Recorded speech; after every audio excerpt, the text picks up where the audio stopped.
अस्सलाम वालेकुम मोअज़्ज़िज़ तलबा व तालिबात। मेरा नाम सैयद कामर अब्बास है।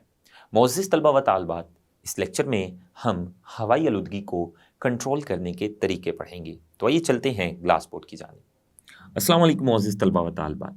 आज हम पढ़ने वाले हैं हवाई आलूदगी को कंट्रोल कैसे किया जा सकता है। हवाई आलूदगी को कंट्रोल करने के लिए जो सबसे अहम कदम है वो है लोगों में हवाई आलूदगी के बुरे असरात के बारे में आगाही पैदा करना, शऊर पैदा करना, उन्हें बताना कि हवाई आलूदगी से हमारी ज़िंदगियों, हमारे इजसाम और हमारे माहौल पर क्या बुरे असरात पड़ सकते हैं, ये तमाम बातें उन्हें बताना बहुत ज़रूरी है। तो ये बातें उन्हें बताने के बाद, हवाई आलूदगी के बुरे असरात के बारे में आगाही लोगों में पैदा करने के बाद, हम जिन तरीकों को इख्तियार करते हुए हवाई आलूदगी के बुरे असरात से बच सकते हैं या हवाई आलूदगी को कंट्रोल कर सकते हैं, उन तमाम तरीकों के बारे में हम तफ़सील से पढ़ते हैं। तो सबसे पहला तरीका जो अपनाया जाता है हवाई आलूदगी को कंट्रोल करने के लिए, वो है नए जंगलात का लगाना। सबसे पहला तरीका है नए जंगलात का लगाना। नए जंगलात के लगाने से क्या मुराद है? जो गैर जंगलाती इलाका है, यानी ऐसा इलाका जहाँ पर जंगल नहीं है, गैर जंगलाती इलाका में दरख्त लगा लगा कर उसको जंगलाती इलाका में तब्दील कर देना नए जंगलात लगाना कहलाता है। नए जंगलात लगाने को एफॉरेस्टेशन भी कहते हैं। एफॉरेस्टेशन, इसको इंग्लिश में एफॉरेस्टेशन भी कहा जाता है। तो एफॉरेस्टेशन या नए जंगलात लगाने से क्या मुराद है? गैर जंगलाती इलाका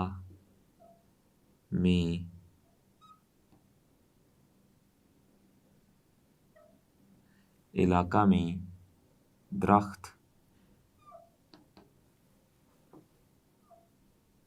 लगाकर उसको जंगलाती इलाका, नया जंगलाती इलाका बना देना एफॉरेस्टेशन कहलाता है। जंगलात जो हैं, चाहे वो पुराने जंगलात हों कुदरती या नए जंगलात हो जो हमने दरख्त लगा लगा कर खुद बनाए हैं, ये जंगलात हवाई आलूदगी को कंट्रोल करने का हकीकी ज़रिया है। क्यों? क्योंकि जंगलात हवा में मौजूद हवाई आलूदकारों को हवा से फ़िल्टर करके जज़ब कर लेते हैं और हवा से उनको निकाल लेते हैं, जिसकी वजह से हमारी हवा हवाई आलूदकारों के निकल जाने की वजह से साफ़ हो जाती है। तो हवा में से हवाई आलूदकारों को फ़िल्टर करके जज़ब करना किसका काम है? जंगलात का काम है। तो जितने ज़्यादा जंगलात होंगे, उतने ज़्यादा हवाई आलूदकार हवा से निकल निकल कर दरख्तों या जंगलों में जज़ब होते जाएंगे और हवाई आलूदगी को कंट्रोल आसानी से किया जा सकता है नए जंगलात लगाकर। तो जंगलात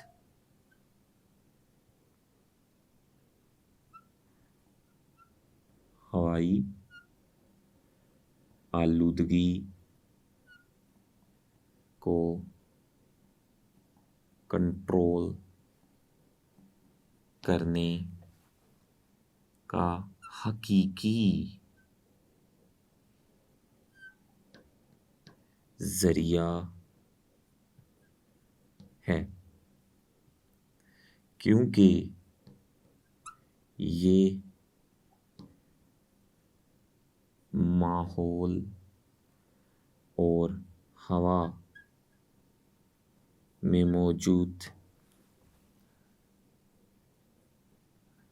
हवाई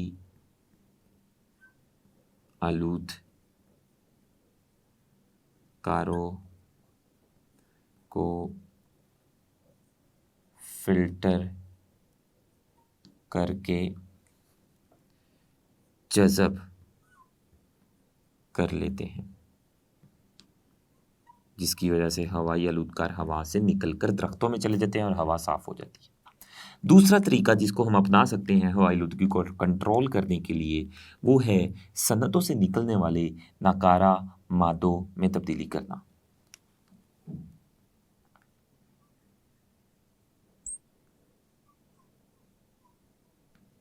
सनतों से निकलने वाले नाकारा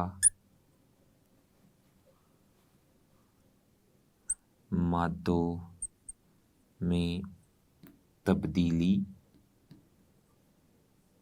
करना। सनतों से जो नाकारा मादे निकलते हैं, उन नाकारा मादों में मुख्तलिफ किस्म के आलात को इस्तेमाल करते हुए तब्दीली करने से भी हम हवाई आलूदगी को कंट्रोल कर सकते हैं। हम जानते हैं कि जो सनअतें हैं, सनतों से बेशुमार किस्म के नाकारा मादा निकलते हैं। अगर उन नाकारा मादों को या सनतों से निकलने वाली जो नाकारा गैसें होती हैं, उन गैसों को अगर हम किसी फ़िल्टर से गुजारें या किसी आले से गुजारें और वो फ़िल्टर, वो आला उन नाकारा गैसें जो कि सनतों से निकलती है, उन नाकारा गैसों से जो ज़र्राती मादे हैं, उनको जुदा कर लेते हैं, जिसकी वजह से ज़र्राती मादे बाहर हवा में या फ़ज़ा में दाखिल नहीं होते, सिर्फ़ उसमें नाकारा गैसें ही दाखिल होती हैं। इसलिए ज़र्राती मादे जब फ़ज़ा में दाखिल नहीं होंगे तो फ़ज़ा में इतनी ज़्यादा आलूदगी नहीं होगी। तो इस तरह से जो ख़ास किस्म के आलात और फ़िल्टर होते हैं, वो फ़िल्टर और आलात क्या करते हैं, वो सनतों से निकलने वाले जो नाकारा गैसें हैं, उन नाकारा गैसों को सनतों से निकलने से पहले उनमें से ज़र्राती मादों को जुदा कर लेते हैं, वो फ़िल्टर अलहदा कर लेते हैं, ताकि वो ज़र्राती मादे हवा में दाखिल होकर उसको आलूदा ना करें। तो ये आप लिख लें कि सनतों से निकलने वाली नाकारा गैसों को फ़िल्टर और दूसरे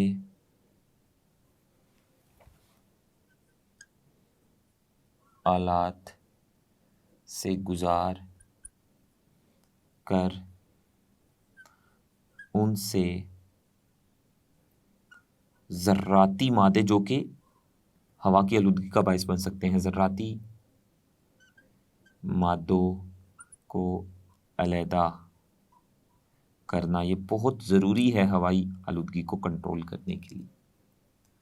अब जो ज़राती मादे हैं, जब फ़िल्टर या आलात इनको जो नाकारा गैसें हैं उनसे जुदा कर लेंगे, तो नाकारा गैसों को फिर बाहर हवा में खारिज कर दिया जाता है।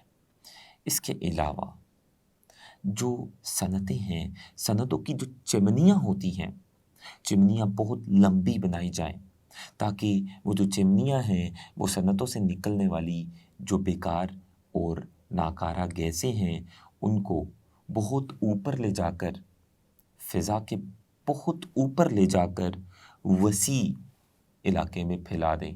और चिमनियाँ छोटी ना हों, अगर चिमनियाँ छोटी होंगी तो चिमनियों से निकलने वाली जो गैसें हैं, नाकारा गैसें, वो चूँकि चिमनियाँ छोटी होने की वजह से वो फ़ज़ा के निचले हिस्से में ही खारिज हो जाएंगी और वो फ़ज़ा के निचले हिस्से से हम तक बहुत जल्द पहुंचकर हमें नुकसान पहुंचाएंगी।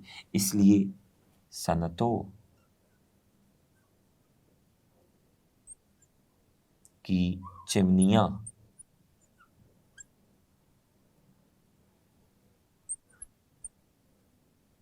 लंबी होनी चाहिए।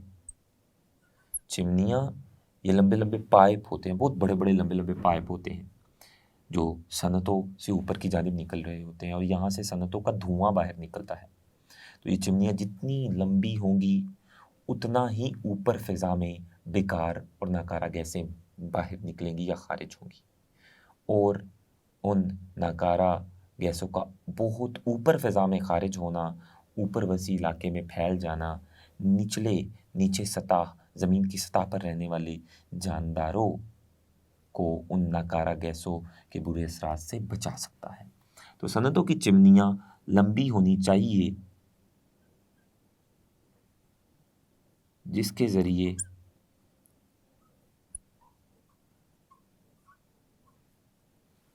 नाकारा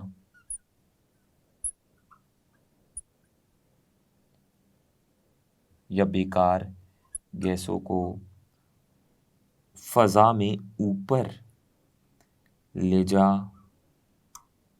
कर वसी इलाका में फैलाया जाए, ताकि वो निचले इलाके में ना आए और निचले इलाके, फ़िज़ा के निचले इलाके या ज़मीन की सतह के करीब मौजूद जानदारों पर वो अपना बुरा असर मत डालें। तो सनदों की चिमनियाँ लंबी करके भी हम हवाई आलूदगी को कंट्रोल कर सकते हैं। इसके अलावा जो सनतें हैं, उनको चाहिए कि वो जो सूरज की शुआएँ हैं, सूरज की शुआओं को हरारत में तब्दील करने के लिए आलात का बंदोबस्त करें।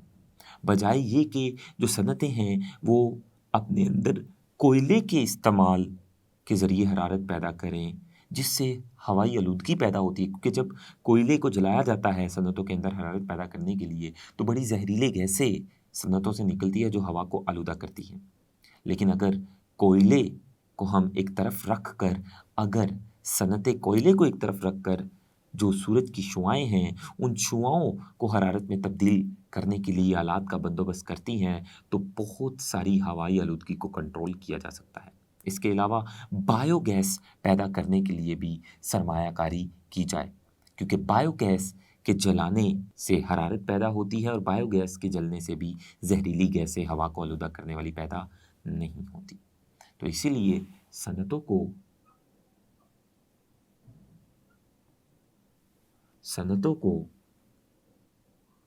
सूरज की शुआओं को हरारत में तब्दील करने वाले आलात और बायोगैस जो कि माहौल दोस्त होती है, इसके बायोगैस के जलने से माहौल में जहरीली और नकारा बेकार जो मादे या गैसें हैं वो पैदा नहीं होती, और बायोगैस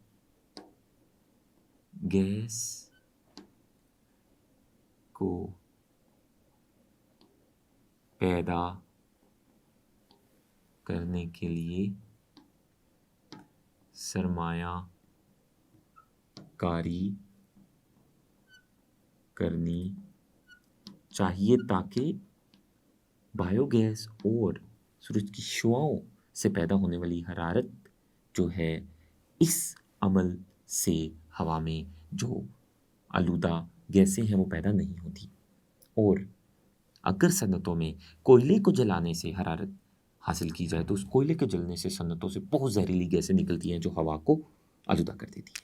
एक और तरीका जो हम अपना सकते हैं हवाई आलूदगी को कंट्रोल करने के लिए, वो है माहौल दोस्त ईंधन का इस्तेमाल।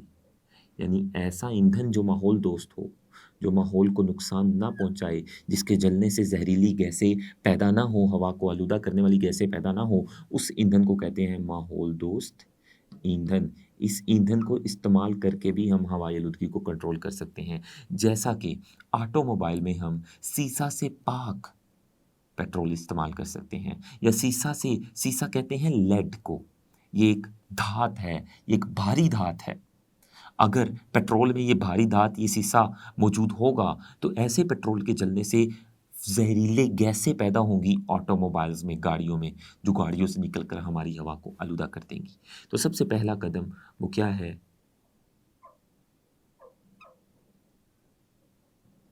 सीसा से पाक ईंधन ऑटो मोबाइल्स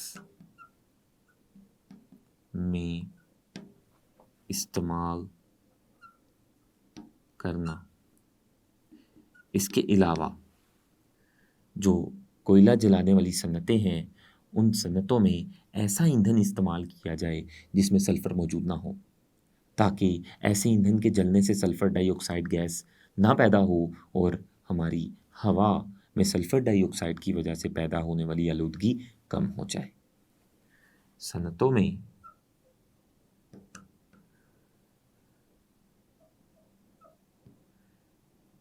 कोयले की बजाय सल्फ़र के बगैर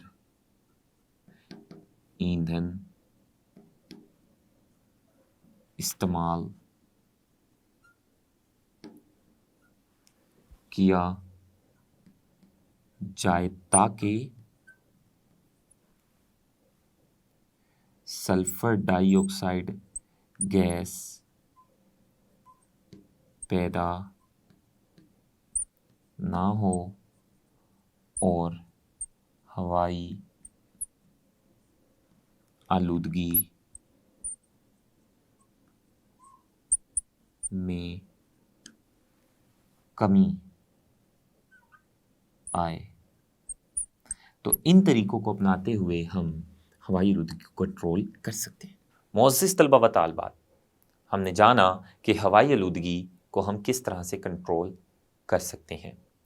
इंशाअल्लाह आने वाले लेक्चर में हम आबी आलूदगी के बारे में पढ़ेंगे। अल्लाह हाफ़िज़।